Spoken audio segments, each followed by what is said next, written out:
您好，在营地的夜晚，最好的消遣方式就是围在篝火边。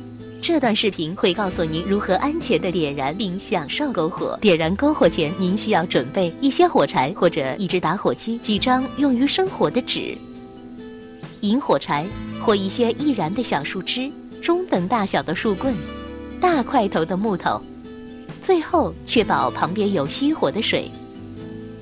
注意，只能在指定的火坑或提供的金属燃烧盒里面点火。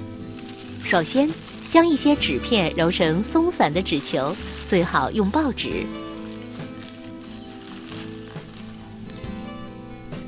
然后，围着纸球堆积一些小树枝，堆成帐篷的形状。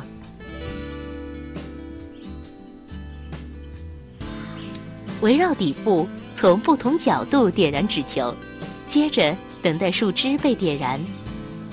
树枝开始燃烧时，从底部扇火，以补足氧气，增大火势。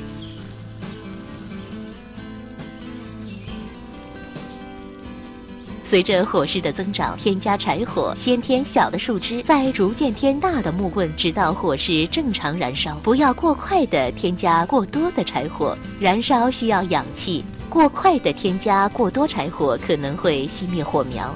火势正常燃烧时，您就可以坐下来享受了。记得照看好篝火，时不时地添加柴火，同时确保将火势控制在较小的状态。切勿将篝火弃之不管。晚上睡觉前或要离开营地的时候，用水扑灭火苗，并确保火已经熄灭。